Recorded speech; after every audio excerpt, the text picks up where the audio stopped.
चरण वंदना गुरुदेव। कल्याण हो। आपका स्वागत है राजन।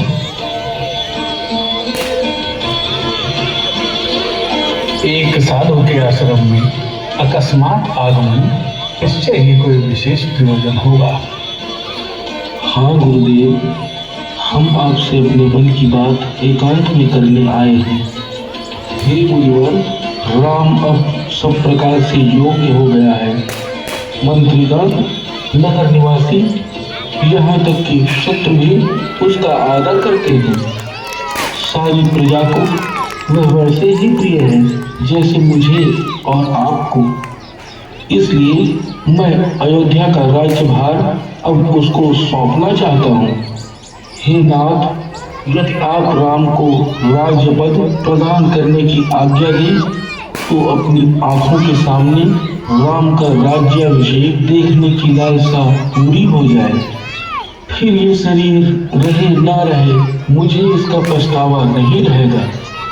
महाराज, आपकी बात से हमें अपार आनंद प्राप्त हुआ है। आपका प्रस्ताव उत्तम है, परंतु इसके लिए आपको एक राज्यसभा का आयोजन करना चाहिए। उपदेश के राजाओं, समस्त मंत्रियों, अधिकारियों, देश के विचारकों, प्रजा के प्रमुख लोगों को बुलाकर उनसे इस प्रस्ताव की स्वीकृति लेनी चाहिए, ताकि सर्वसम्मति से राम को राज्यपद दिया जाए। यही आपके वंश की परंपरा रही है। आपको भी यही करना चाहिए। जो आज्ञा गुरुदेव।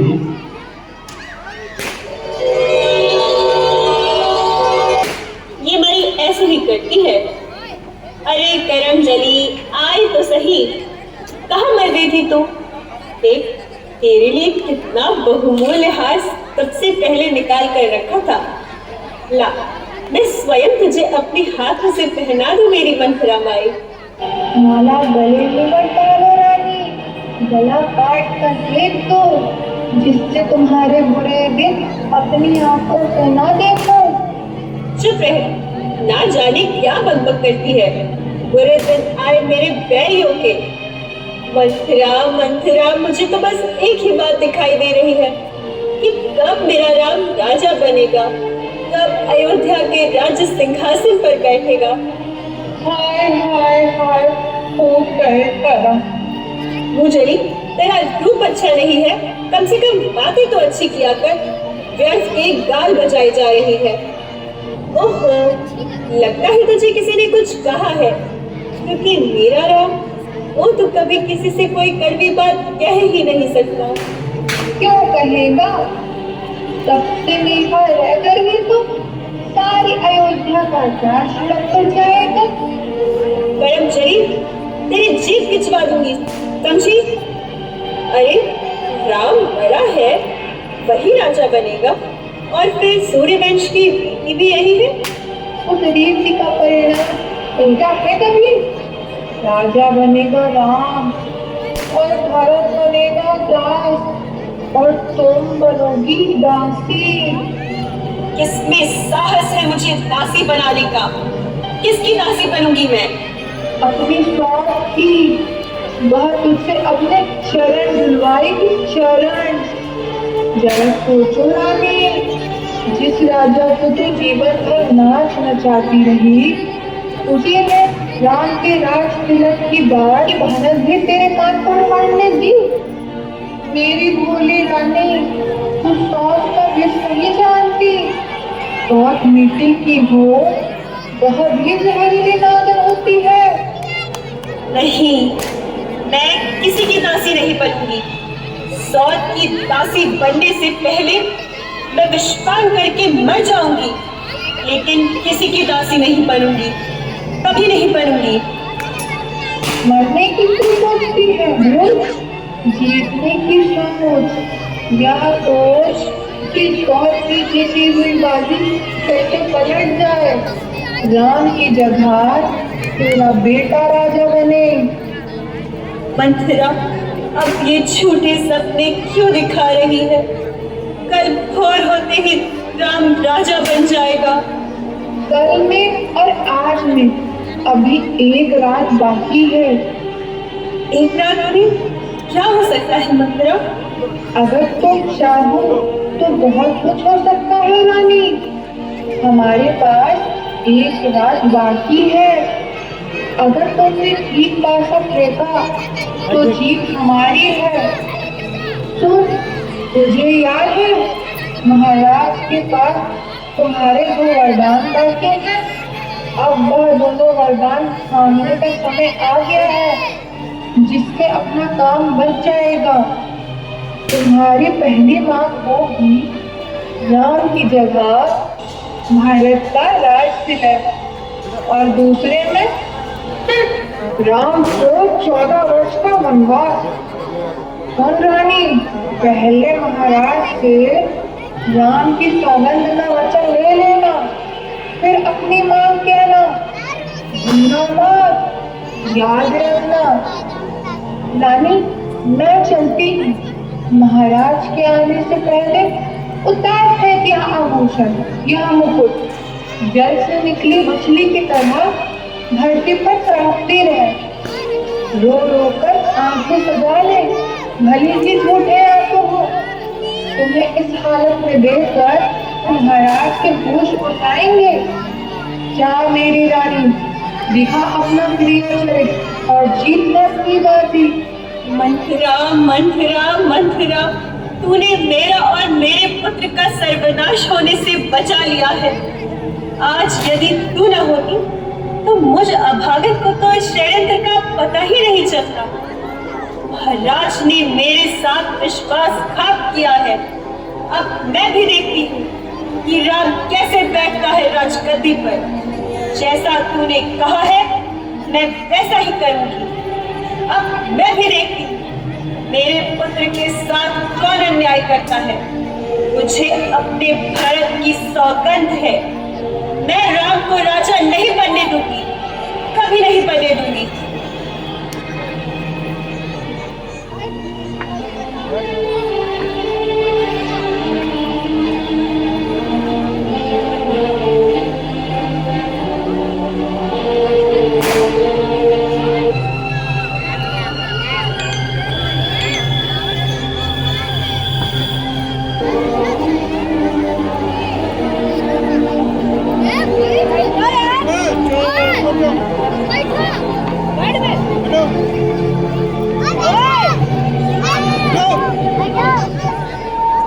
देवी कैकेयी, क्या हुआ? ये क्या वेश बना रखा है? कुछ बोलो भी। यह क्रोध की अग्नि किसने भड़काई है? किसने तुम्हारा अपमान किया है? रानी, हमसे तुम्हारा चुप रहना सहन नहीं हो रहा है। तुम जानती हो कि तुम हमें प्राणों से भी प्रिय हो। तुम जो कहो वो कर सकते हैं, जो चाहो तुम्हें वह दे सकते हैं। बहुमूल्य से बहुमूल्य वस्तु जो चाहिए मांग लो। प्रिय, मांगो क्या चाहिए, हम तुम्हें वचन देते हैं। जो मांगोगे इसी क्षण देंगे। देंगे देंगे सदा ही कहते रहते हैं, कभी कुछ दिया भी है? आज नए वचनों को लेकर आ गए। अभी तक तो आपने अपने पुराने वचन भी पूरे नहीं किए महाराज। मैं नए वचनों को लेकर क्या करूंगी? देवी, हमने कौन से पुराने वचन पूरे नहीं किए? देखा, वो भी भूल गए। महाराज, जब देवासुर संग्राम हुआ था, आप देवराजेंद्र की सहायता के लिए गए थे। और फिर शंबर के साथ जो युद्ध हुआ था, उसमें मैं आपके रथ की सारथी बनी थी। और उस युद्ध में आप पर्ची लगने से घायल होकर मूर्छित हो गए थे। उस समय मैंने आपके प्राणों की रक्षा की थी और आपको नया जीवन दान मिला था। फिर आपने प्रसन्न होकर मुझे तो वरदान देने के लिए कहा था। हाँ हाँ, हमें याद है। तो महाराज, आज मैं वही अपने दोनों वरदान आपसे मांगती हूँ। हाँ हाँ, जो चाहे मांग लो। हम प्रतिज्ञा करते हैं, जो मांगोगी तत्काल उसे पूरा कर देंगे। रघुकुल रीति सदा चली आई, प्राण जाई पर वचन न जाई। तुम हमें प्राणों से ही प्रिय हो, हम तुम्हारी शपथ लेते हैं। मुझसे भी प्यारा कोई और तो होगा नहीं। हाँ राम, हम राम की शपथ लेकर कहते हैं, जो मांगोगी इसी समय देंगे। आइए महाराज, आइए, आसन ग्रहण कीजिए। बैठिए महाराज। पर मुझे समझ नहीं आ रहा है कि मैं अपना कौन सा वरदान पहले मांगूं, ये वाला या फिर ये वाला। अब आप ही मुझे बताइए ना कि मैं कौन सा वरदान पहले मांगूं। तो सुनिए महाराज, मेरा पहला वरदान ये है, अयोध्या का राज्य मेरे पुत्र भरत को मिले, राम को नहीं। क्या भरत को? हाँ महाराज, भरत को। और मेरा दूसरा वरदान, राम को 14 वर्षों का वनवास। क्या राम को वनवास? हाँ महाराज, 14 वर्ष तक राम तपस्वी की तरह मुनि वेश में वन में रहे, उनका किसी भी नगर में जाना वर्जित हो। अरे मेरी बात सुनकर आपको तीर सा क्यों चुप गया महाराज? मेरे 2 वरदान हर रूप में आपके पास थे, तो मैंने जो मन चाहा वो मांग लिया। कैकई, जानती हो तुम क्या मांग रही हो? भली भांति जानती हूँ महाराज, मैं क्या मांग रही हूँ। बड़ी उदारता से, बड़े सत्यवादी बनकर, क्या सोचकर आपने कहा था, मांग लो, क्या मांगती हो? मैं एक राजा की पुत्री हूँ, एक राजा की धर्मपत्नी हूँ, एक राज्य से भी कम भला क्या मांग सकती हूँ? ये नहीं सोचा था आपने? सोचना चाहिए था, पर सोचा नहीं। इसमें तुम्हारा दोष नहीं, क्योंकि मैंने ही तुम्हारे असली रूप को नहीं पहचाना। मैं जिसे एक हीरे का हार समझकर गले से लिपटाए फिर रहा था, वो एक नागिन निकली। महाराज, आप तो स्त्रियों की तरह गाली देने लगे। कैसे वीर पुरुष हैं आप? मुझे तो आप पर हंसी आ रही है। तुम क्या हंसोगी? हंसेगा तो सारा संसार मुझ पर रानी। जब लोग कहेंगे कि एक बूढ़ा स्त्री के मुंह में ऐसा अंधा हो गया कि राम जैसे धर्मात्मा पुत्र को वन में भेज दिया, तो मैं उन्हें क्या उत्तर दूंगा? तुम भरत को राजी देना चाहती हो तो मुझे स्वीकार है, परंतु राम को वनवास देने की बात मन से निकाल दे रानी, निकाल दे रानी। हे भगवान, तूने मुझे कहाँ लाकर मारा है? अब मैं राम को क्या मुंह दिखाऊंगा? किस मुंह से कहूंगा कि राम तू अब राज्य का अधिकारी नहीं रहा? मैं तेरे पैर पड़ता हूँ रानी, थोड़ा सोच, थोड़ा विचार कर। तूने राम को सदा सगी माँ से बढ़कर प्यार किया है, और राम ने भी तुझ में और अपनी माँ में कोई अंतर नहीं रखा। देख देख, तू अंत में बहुत बड़े कलंक की भागी बनेगी। मैं तेरे हाथ जोड़ता हूँ, ये कुटिल, ये कठोर विचार अपने मन से निकाल दे। मैं तेरे पैर पड़ता हूँ, मैं तेरे पैर पड़ता हूँ। अब अधिक प्रपंच मत कीजिए महाराज। मैं मेरे भरत की सौगंध खाकर कहती हूँ, राम को वन में भेजने के सिवाय मैं किसी और वर से संतुष्ट नहीं हो सकती हूँ। प्रिय प्राण भी नहीं रहेंगे। अरे निर्दयी, निष्ठुर, सूर्य के बिना संसार रह सकता है, जल के बिना मछली रह सकती है, किंतु राम के बिना दशरथ के प्राण नहीं रह सकते। अरे हत्यारी, कुल घातनी, ये तू नहीं बोल रही, ये दशरथ का काल बोल रहा है, दशरथ का काल बोल रहा है। दशरथ का काल बोल रहा है। राम राम राम राम। जय हो सूर्यवंश शिरोमणि, महादेवी कैकई की जय हो। महाराज, युवराज श्री राम के राज्य अभिषेक की पूरी तैयारियां हो चुकी हैं। कुलगुरु वशिष्ठ प्रतीक्षा कर रहे हैं।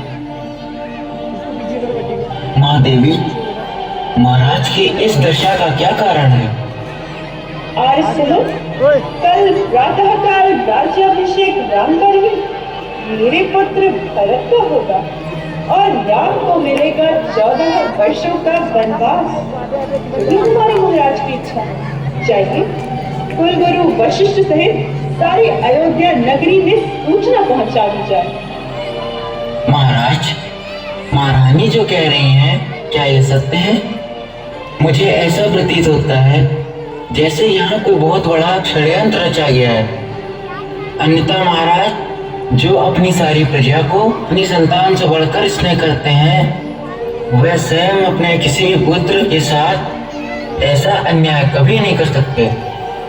आर्यसुमन, आप यह न भूलें कि आप केवल महाराज के मंत्री हैं और मंत्रियों का कार्य है अपनी राजा की आज्ञा का पालन करना, परामर्श देना नहीं। चाहिए सारी अयोध्या में सूचना पहुंचा दीजिए। और हाँ, जाते जाते राम से कहिएगा उसके पूज्य पिताजी ने उसे 14 वर्षों का वनवास देने का निर्णय लिया। मुनि वस्त्रों को धारण करके वे शीघ्र यहाँ आए।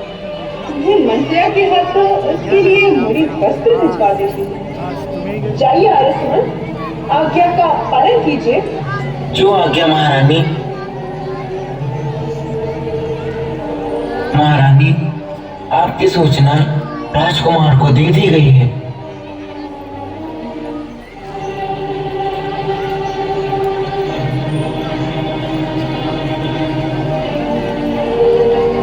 महाराज, धीरज रखिए। होनी बहुत बलवान है।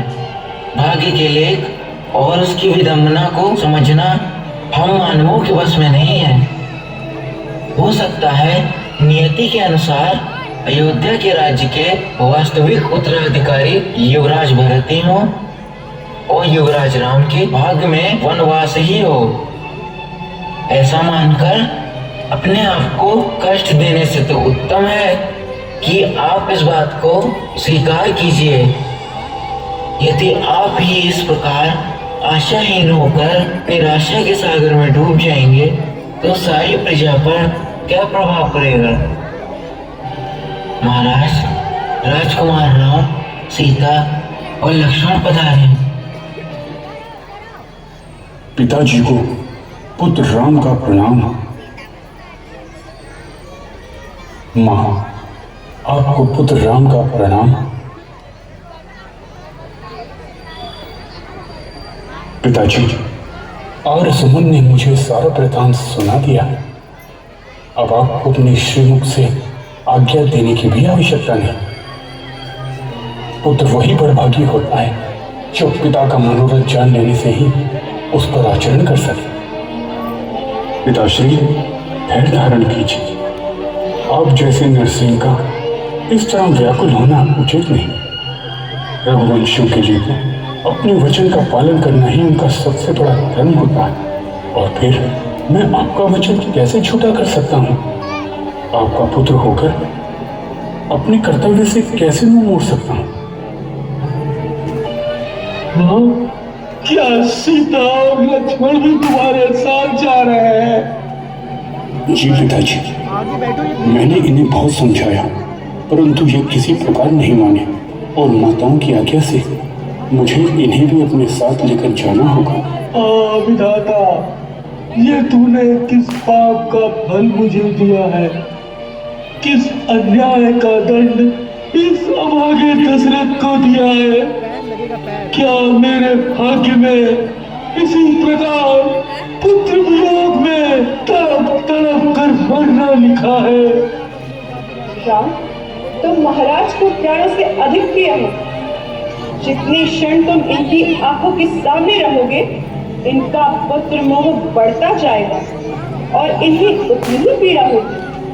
उचित यही होगा कि तुम इसी क्षण वन के लिए प्रस्थान करो। जो आज्ञा माता। पिताजी, हमें जाने की आज्ञा दीजिए। माँ, हमें जाने की आज्ञा दीजिए। सीते, लक्ष्मण, चलो।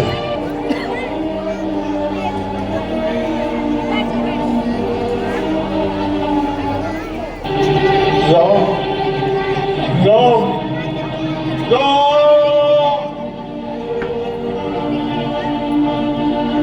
मेरे पुत्र, अपने पिता को छोड़कर मत जाओ, मत जाओ मेरे पुत्र, मत जाओ।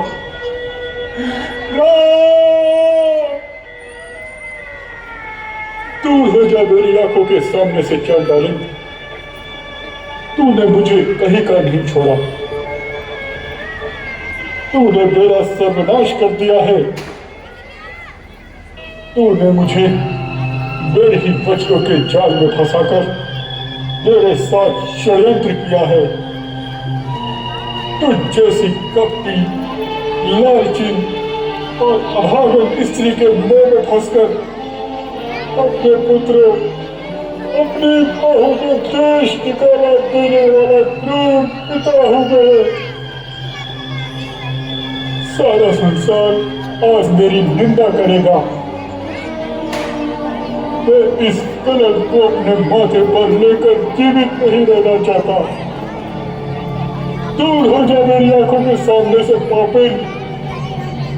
मैं तेरी सूरत भी देखना नहीं चाहता। यदि मेरी आवाज इस लोक से परे परलोक पहुंचती हो तो इक्ष्वाकु वंश के समस्त पूर्वज मेरी बात सुने। हम आज और अभी इस चरित्रहीन स्त्री का त्याग करते हैं।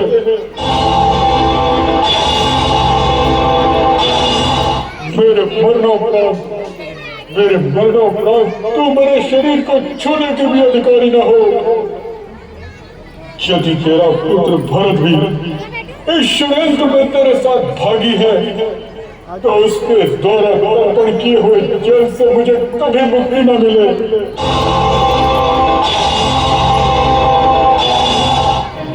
दूर हो जा मेरी आंखों के सामने से पापिन।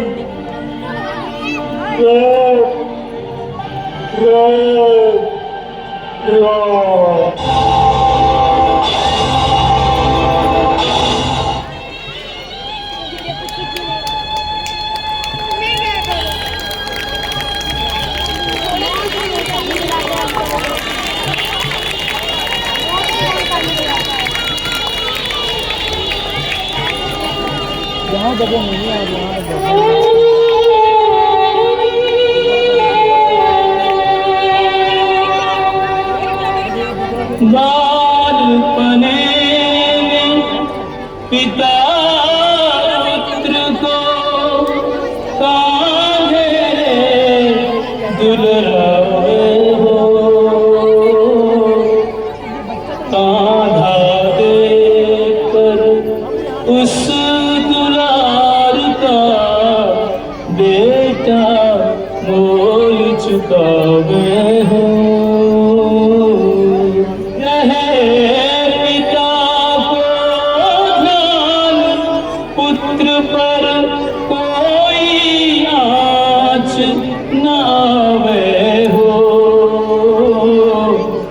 सबसे पहले पुत्र पिता के तन में आँच लगावे हो। माटी की यह काया जब मरघट में जलने आवे हो।